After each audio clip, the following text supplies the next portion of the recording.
There have been some major changes to the available Tesla vehicles here in 2024 that affects range, it affects pricing, and it affects the options for your colors. And we're going to kick this video off talking about the two new Tesla colors for the Model Y. Tesla has now replaced Midnight Silver Metallic with Stealth Gray as the default free paint color for your Model Y. And they've also replaced Multicoat Red with Ultra Red. Now, to me, there isn't much of a difference between the Midnight Silver Metallic and Stealth Gray. It looks like Stealth Gray is going to be a little bit darker, but it's really cool that a new color is the free default option for the paint color.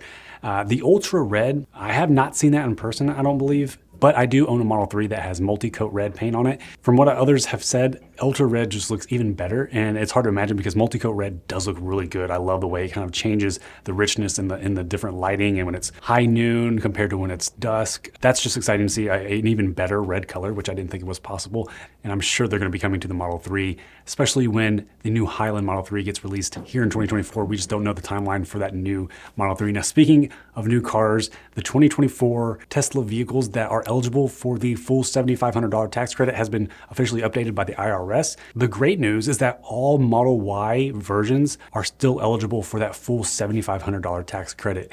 Right now, you can get a long-range Model Y for cheaper than a Model 3 because the only Model 3 version that's eligible for the full tax credit is the Performance Model 3, not the long range or the standard range. So it's going to be interesting to see how Tesla changes the pricing because I don't think they're going to let that stand for too long. So if you want a Model Y right now for probably the best price available with that $7,500 tax credit, might want to go ahead and jump on that. The other thing that you want to keep in mind with that is that dealers have to apply for this to be a point of sale instant rebate instead of the tax credit that you have to wait until the end of the year when you file your taxes to get that back. Tesla has still not done that. Hopefully we'll see that instant point of sale rebate take place when you're buying a new Tesla. Now, if you are in the market for a Tesla in 2024, the news just came out that's going to affect your range and some of the features. The EPA actually just adjusted their EPA estimated range, the way they calculate it for EVs, which has affected Tesla's estimated range that they have on their vehicles. Talking about Teslas always gets me energized and hyped up, but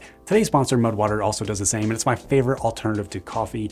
They have a variety of blends that are made with organic herbs, spices, and mushrooms with little to no caffeine, depending on your preference. And the Rise blends are designed for the morning and consist of either cacao or matcha to provide a fraction of the caffeine of a cup of coffee so that you get energy and focus without the jitters or crash. They also have caffeine-free blends for afternoons and evenings to help wind down and relax.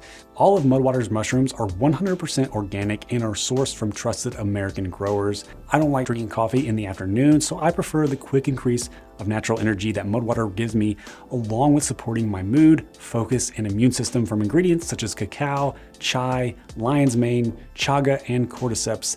I'm a simple man, so I prefer mine plain, but there are many different recipes to try if you're a little more adventurous. Click the link below or go to mudwtr.com/AndySly to get $20 off your subscription, a free frother, and samples of their delicious coconut cream.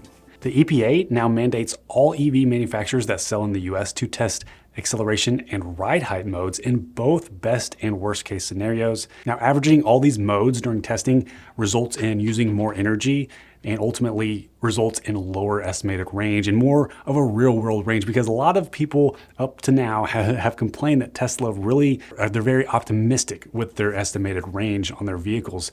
Most of the time, you're not going to get that estimated range that Tesla says that the vehicles come with in real world driving scenarios, especially when you're driving highway speeds. So hopefully this will be a good thing for people going forward to knowing what to expect when they get their vehicles, because I know a lot of people who buy a Tesla and they start driving on the highway and they're like, whoa, I don't get anywhere near what I expected the range to be. So all Tesla models except the Model 3 were affected by this new EPA calculation, which is strange. I don't know why the Model 3 was left out, but most of these went down. But a strange thing is that the long range Model S with 21-inch wheels actually increased in range by just a little bit. So I own a 2022 Tesla Model Y long range that came with 330 miles of estimated range. Never ever got close to that. 310 miles is definitely way more accurate than 330 miles. And when we're traveling 70 miles an hour, 80 miles an hour, it's more like 250 miles of range. And I really wish that the EPA would come out with sort of like what they do with gas cars. You have city mileage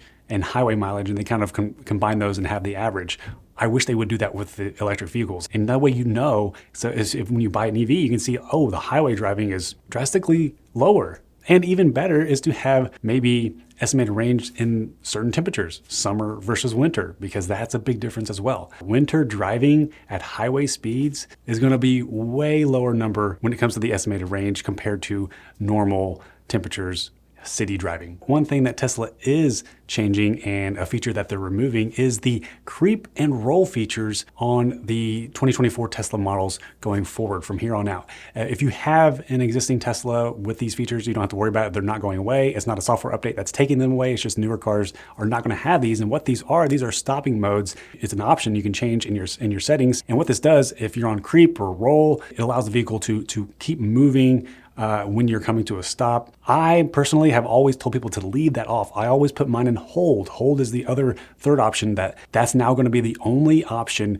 on Tesla vehicles. That shouldn't concern you too much because hold is the superior method of stopping, in my opinion. It's basically you're going to let off the pedal and it allows you to do one pedal driving for the majority of your drive. So I always have mine on hold, and it actually is better. It improves efficiency, improves your range. But the reason that Tesla is doing it, it just goes back to what we just discussed, is this new EPA estimated range, effectively to keep their EPA numbers as high as possible. Having creep and roll options in the vehicles, that's going to reduce their estimated range numbers, their EPA numbers. So it's all about that new EPA calculation. And if you have a current Tesla on order and are waiting for it, you should be getting an email from Tesla asking you to confirm these new EPA estimated range numbers because it's different than when you first ordered the car. So be on the lookout for that. And speaking of real world range, let's talk about the Cybertruck. If you haven't subscribed to Kyle from Out of Spec, I'll leave a link to his video and channel in the description below. He does really good in-depth videos about range and EVs, and he has his hands on a Cybertruck, and he just released a video about the 70 mile an hour real world range test. It only got about 250 miles of range on a highway. So if you have an EV or Tesla, you should know by now that highway speeds are going to reduce your estimated range by a lot, especially in colder climates. And I think this was done around 40 degrees at night. So it's a long way from the 500 miles that we were kind of hoping for back when they released it in 2019. But this isn't a surprise to many Tesla owners or EV owners up to this point. And it's interesting to compare that with the other two big EV trucks that are out right now, the Rivian R1T and the Ford F-150 Lightning. Those are kind of the top two. So you have three EV trucks to kind of choose from. And I guess they're all kind of similar in that efficiency range window. But the one advantage that Tesla Cybertruck does have is it is the most American-made pickup truck. Tesla owners up until now have always known that, Tesla vehicles are the most American-made car out of all cars. So if you know somebody who claims to always be a supporter of American-made products, make sure you let them know that fact.